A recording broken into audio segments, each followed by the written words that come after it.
কিন্তু কালি যদি অহাকালি গুৱাহাটীত কোনোবাই বোমা এটা ফুটাই দিয়ে, যিমানলৈকে গৈছোঁ লুডু খেলত ৯৯লৈকে যায়, সাপৰ মুখত পৰিব, আকৌ শূন্য হ'ব। তেতিয়া আৰু ৫০ বছৰ পিছত আৰু এনেকুৱা এটা এফৰ্ট কৰিব লাগিব।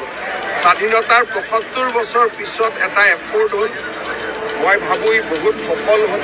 সকলোৰে মুখত এতিয়া অসম অসম, যাকে আপোনালোকে লগ পাইছে। কিন্তু এই ৭৫ বছৰৰ পিছত আমি যদি আকৌ সাপৰ মুখত পৰোঁ, আমি আৰু ৫০ বছৰ নতুন ৰাস্তাৰ আকৌ নিৰ্মাণ কৰিব লাগিব। হয়তো আমাৰ জীৱনত আমি সমৃদ্ধিশালী অসম দেখা নাপাওঁ। গতিকে আমাৰ লক্ষ্য হ'ব লাগে যে ৯৯ যেনেকৈ সাপৰ মুখত পৰে, আমি যাতে সাপৰ মুখত নপৰাকৈ এশত গৈ থিয় হ'ব। এই বছৰটোত আমাৰ বহুতকেইটা কাম হ'ব। জাগিৰোডত ছেমি কণ্ডাক্টৰে প্ৰডাকশ্যন কৰিব। ১৭০০ ছোৱালী বেংগলোৰত ট্ৰেইনিং লৈ আছে, অসমীয়া ছোৱালী।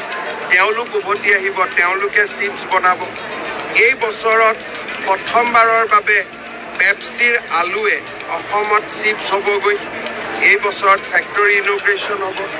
এই বছৰত ইণ্ডিয়াৰ 5th লাৰ্জেষ্ট এয়াৰপৰ্ট হিচাপে গুৱাহাটী এয়াৰপৰ্টে আত্মপ্ৰকাশ কৰিব। গুৱাহাটী উত্তৰ গুৱাহাটীৰ মাজত এই বছৰতে দলং হ'ব।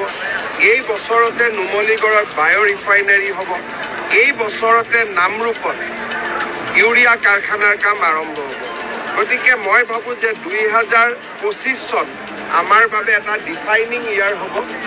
আৰু আমি যদি ইয়াক আগুৱাই লৈ যাওঁ, আমি বহুত আগুৱাই লৈ যাব পাৰিম। অসমৰ কাৰণে আমি বহুত মুহূৰ্ত দেখিছোঁ। উদ্যোগীকৰণ অবিহনে অসমৰ নিবনুৱা যুৱক যুৱতী কেতিয়াও নিজৰ মাতৃভূমিত থাকিব নোৱাৰে। মই যেতিয়া বেংগলোৰত যাওঁ, কৰ্ণাটকত যাওঁ, চেন্নাইত যাওঁ, ৭-৭ হাজাৰ টকা দৰমহাত অসমৰ যুৱক যুৱতীয়ে কাম কৰি থকা, তেওঁলোকে নিজে দুবেলা দুমুঠি ভাল কৰি নাখায়, ঘৰত মাক বাপেকলৈকে পইচা পঠোৱা। চ' এই দৃশ্যবোৰে আমাক এটাই কথা সোঁৱৰাই দিয়ে যে জাতিটোৰ কাৰণে আমি যদি কিবা এটা কৰিব লাগে, তেতিয়াহ'লে অসমত উদ্যোগীকৰণৰ বাতাবৰণ এটা নিৰ্মাণ কৰিব লাগিব। এটা কাৰ্যকালৰ ভিতৰতে আন্দোলন কমাই পেলাওক, বন্ধ কমাই পেলাওক, উগ্ৰপন্থাত বিশ্বাস কৰা লোকসকললৈ ঘৰলৈ উভতাই আনক।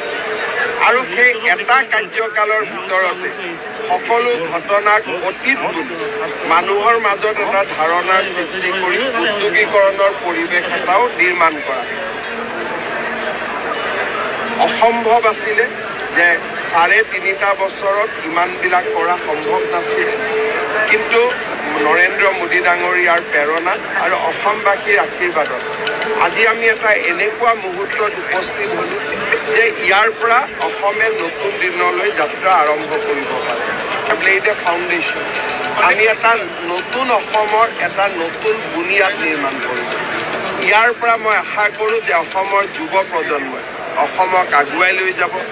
অসমৰ ৰাইজে উদ্যোগীকৰণৰ যিটো পৰিৱেশ আমি নিৰ্মাণ কৰিছোঁ, তাক সহযোগিতা কৰিব। মোৰ দৃষ্টিত যে যি এটা দিনৰ আমি কল্পনা কৰিছিলোঁ, ৰাজনীতি কৰিব আহোঁতে এটা কল্পনা আছিল যে অসমক এনেকৈ ধৰণে চাব বিচাৰোঁ, সেই দিনটোৰ আজি আমি থিয় হৈছোঁ। ইয়াৰ পৰা এতিয়া আমি ভৱিষ্যত চাব পাৰোঁ। আন্দোলন, হত্যা, তেজৰ ফাকু খেলা অসম এখনৰ পৰিৱৰ্তন, উজ্জ্বল ভৱিষ্যতৰ অসম এখন আজি আমি থিয় কৰাব পাৰিছোঁ। ইয়াৰ পৰা অসমৰ ৰাইজ আৰু যুৱ শক্তি আগুৱাই লৈ যাব লাগিব। অসমখনক আমি ৪৭ চনৰ আগত যেনেকুৱা সম্পদপূৰ্ণ অসম আছিল, সমৃদ্ধিপূৰ্ণ অসম আছিল, তালৈকে আমি লৈ যাব পাৰিছোঁ। যেতিয়া ভাৰতৰ ভিতৰত একমাত্ৰ ইণ্ডাষ্ট্ৰিয়েল ষ্টেট অসম আছিল, আজি সেই সমৃদ্ধিৰ অসমখনৰ এতিয়া আমি বহুত দূৰত নহয়। ইয়াৰ পৰা যদি আমি একেলগে কাম কৰোঁ, বহুত